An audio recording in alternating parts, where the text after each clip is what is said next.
Hello, BookTube. I was in the middle of a frenzied orgy of mail opening, and suddenly I remembered you. I remembered we're supposed to open mail together. So I have a remnant of a mail haul. I have a few packages here that we can open together. And we'll just see what we see. We'll start with this first one. The Bean is at the ready, but I don't know if she's at the ready because she wants something else or because she's ready to tear apart packages. Oh, no, she's ready to tear apart packages. There we go.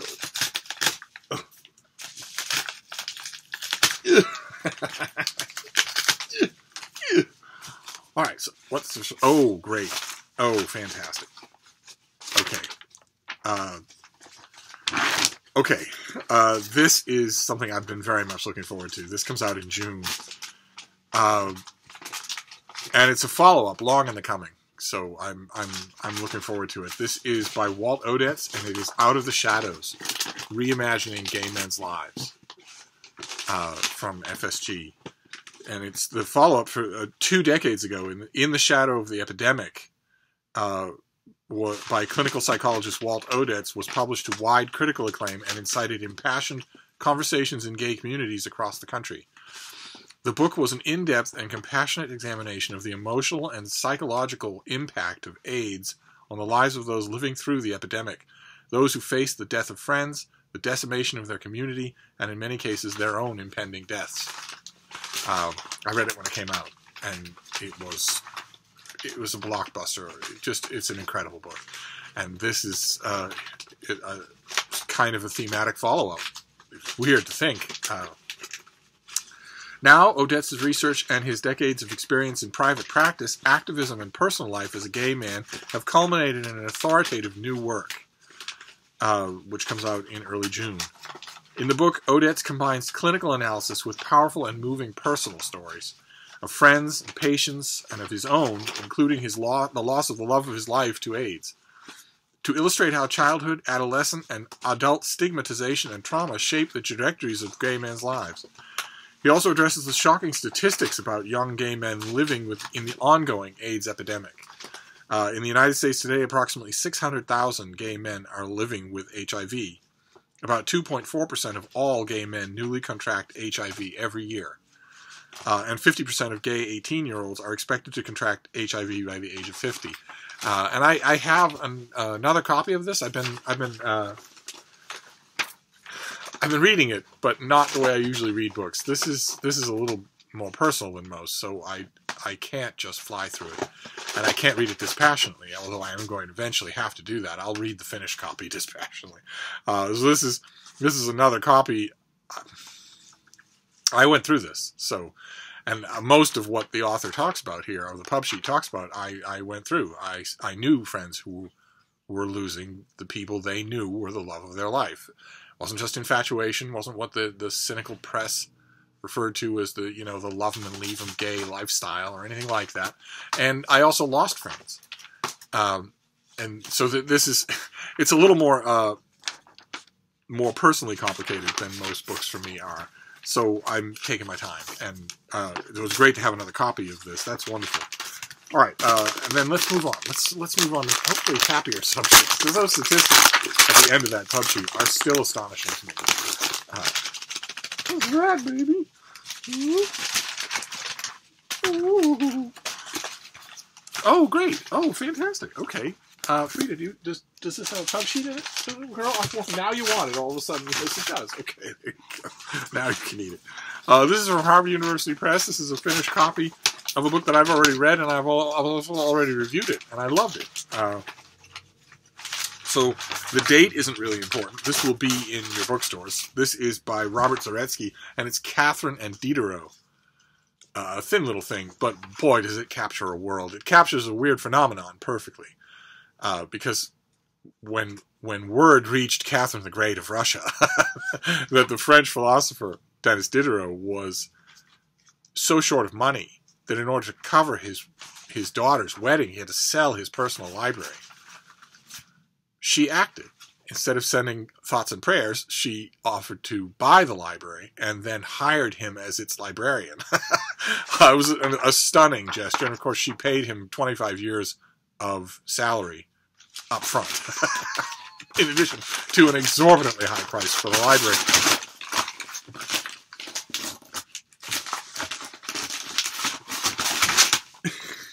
because Catherine was a reader and a thinker and a forward-looking absolute monarch.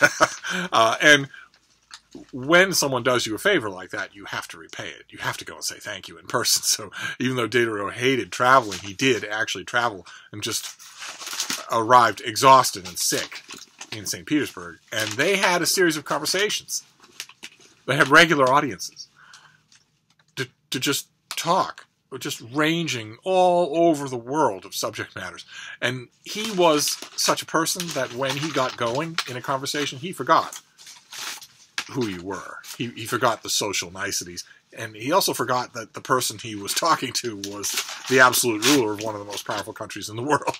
And we don't have, what I wouldn't give for, dash cam footage of those conversations. Oh my, what I wouldn't give. But we're able to reconstruct them quite well from what he wrote and what she wrote. And this book is about that. It's about their relationship. It naturally pulls in a lot of biographical detail about Catherine, and an even greater amount of biographical detail about Diderot.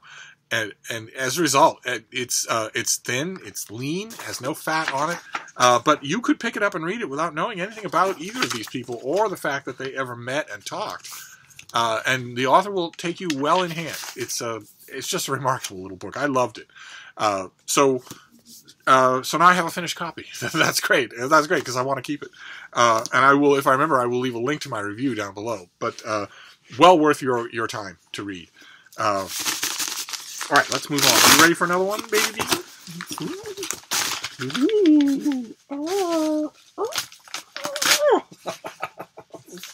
You have to let go of that to take this. There you go. Oh, very good. Did I hand you a pub sheet by mistake, little one? No, I did not. Okay. All right. Looks like we're not going to get a pub sheet with this one now. But this is fantastic. This comes out in July. And it is by James Grant, and it is Bagehot, The Life and Times of the Greatest Victorian. Incredible that this would even happen, much less that we would get a major publisher in the United States. Let me read you about it here. The definitive biographer of a banker, essayist, and editor of The Economist. During the upheavals of 2007 to 9, the chairman of the Federal Reserve had the name of Victorian icon on the tip of his tongue. Walter Bagehot. Banker, man of letters, inventor of the Treasury Bill, and author of Lombard Street, Bagehot prescribed the doctrines and decades later inspired the radical responses to the world's worst financial crises. In James Grant's colorful and groundbreaking biography, he appears as both an ornament to his age and a muse to our own. Brilliant and precocious, he was influenced in political circles, making high-profile friends, including William Gladstone, and enemies, Lord Overstone, Benjamin Disraeli, and others. As an essayist on a wide-ranging topics, he won the admiration of Matthew Arnold and Woodrow Wilson. He was also a misogynist, and while he opposed slavery, he misjudged Abraham Lincoln and the Civil War. As the editor of The Economist, he offered astute commentary on the financial issues of his day, and his name lives on in the eponymous weekly column. He has been called the greatest Victorian. And it's weird to hear, all of that description is absolutely true, but it's weird to hear it if you come at this author from a bookish standpoint. It would take me, if I hadn't read the back of this jacket copy, he just came up in conversation, which here at Hyde Cottage he might. It would have taken me probably 15 minutes talking about him to even mention the word banker. I am so accustomed to coming at this author through his writing, through his essays, which are brilliant. That is weird, and that's why I'm happy to have this, because it's going to give me views of this person that I just don't know, that I've only encountered in the barest sketches in other Victorian lives. This is fantastic, and a major thing too. He hasn't had a biography that appeared in America in I don't know how long, probably 100 years or more, if ever. And this will have, imagine this author will have scoured all sorts of sources to give us. I worry a little about the pandering in that book description of anchoring him to the present day. Maybe we need to study him because of the present day. That isn't true, but We shall see. Greatest Victorian is also a bit of a stretch, but it would have pleased him. So that's fantastic. And also, you'll notice, if you've been watching these mail-alls in 2019, this is one of our first major biographies in July. So it's going to be my own favorite genre. Doesn't really kick off until the fall. So this is a major exception to that. That's wonderful. And then we have this last one. One more, and then we'll be done with mail, I'm afraid. I don't think there's any more mail coming. Oh, baby, this is plastic. This is going to be very hard for you to do. You're probably too frail to handle this. Oh, great. Okay, great. This is probably the summer as well. Yeah, this is June. This is a great big thing. I think this is probably going to be reviewed in a lot of places because this author is terrific. This is John Barton's A History of the Bible. And Barton is a theologian who served as the Oriel and Lang Professor of Interpretation of Holy Scripture at the University of Oxford in England for 23 years. And has been the ordained and serving priest in the Church of England since 1973. He has studied and taught the Bible throughout his academic career and has written many books on it, including Ethics in the Ancient Land and The Bible, The Basics. But this is really the book that has been looming in the background. You get a scholar like that who is just backwards and forwards familiar with every aspect of his study. You want that scholar to eventually write a book like this. He is the editor-in-chief of the Oxford Research Encyclopedia of Religion, and he lives in Abingdon. And let's see, the book comes out in June. In Western culture, the Bible is a monolith. It is the best-selling, most influential book of all time, occupying a space in 87% of American households. It is commonly viewed as an unchanging, indisputable force, influenced by God himself. That percentage, 87% of American households. First of all, I have never believed that universally reprinted statistic about this being the best-selling book in history. I've never believed that. Most widely distributed? Yes, beyond a shadow of a doubt. Best-selling? Most of that distribution is without cost. Most of that distribution is people being handed Bibles. That doesn't count as best-selling. I would be willing to bet that the actual title of best-selling book in history goes to a self-help book of some kind or other. But there's another statistic there that actually has me curious to ask you a question. What was that bit? 87% of American households have a Bible in it. Does yours? Whether you're in America or not. Right now, at this moment, does your house have a Bible in it? I would love to know that. I would love to know that. In this book, John Barton effortlessly condenses thousands of years of history into a single volume, illustrating the long and intricate saga behind the book that serves as the foundation of both Judaism and Christianity. Barton acknowledges the value of the Bible, but argues that it must be read in its historical context, from its remote beginnings in myth and folklore to its varying editions and translations throughout the centuries. Oh my, I'm going to eat this up.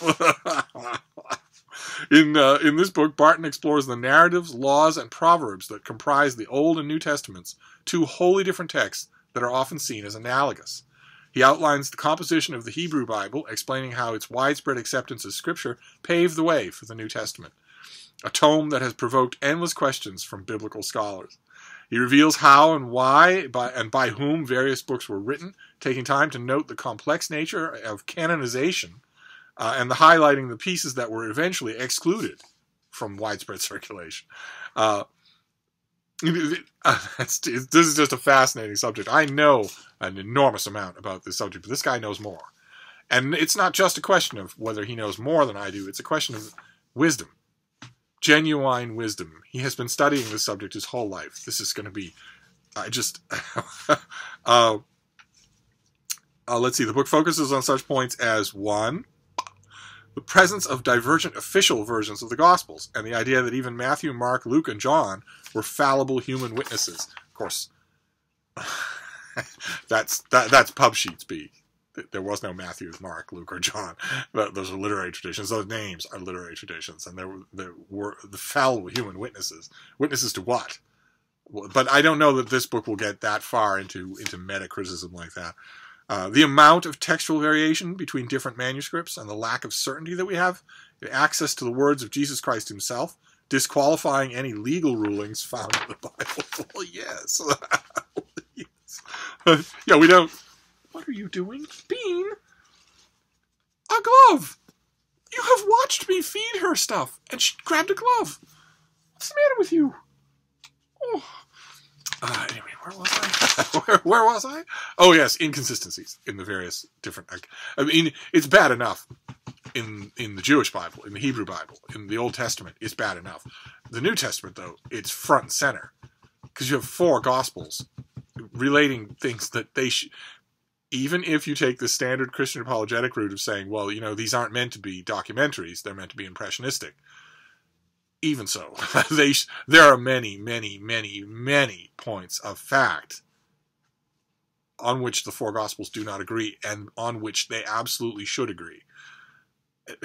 Well, anyway, let's see. What's another point? The distribution of the Bible allowed people to worship in private and encouraged Christians to form their own opinions about the Bible. Well, okay. The distribution helped with that, yes. Okay, but it was people who did that, and they did it in the absolute teeth of a resistance from the church itself, which did not want people to be, what was that? Reading the Bible in private and encouraging Christians to form their own opinions? The church didn't want that to happen. That happened because of the printing press, because of new translations into the vernacular, because of people like Erasmus, who wanted the Bible to be in every home, as he put it, in the plowman's hand when he's in the field, so that people can read this stuff on their own. But the distribution was kind of an after effect of that, not the cause of it. Well, I guess. Oh, anyway, what's the last point we got here before I start arguing with the last point is the acceptance that the Bible can be misconstrued, dispelling centuries of biblical interpretation and allegorization as a way of reconciling truth and meaning. Okay, well, I'm sold. I mean, it doesn't come out until June. I really should wait. There are a lot more books getting my attention. But this is going to be hard to resist. This is going to be hard to resist. And I'm trying to remember now, off the top of my head, the last such book that we had. It was a few years ago, anyway, at least a decade ago. I think this might get reviewed in a lot of places. That would be wonderful. And I'm, of course, hoping that I get to review it. I'll do it for Open Letters Review. Those of you who are new to the channel, I am an editor at an online literary journal called Open Letters. And there I get to review whatever I feel like reviewing. And I do quite a bit of reviewing there.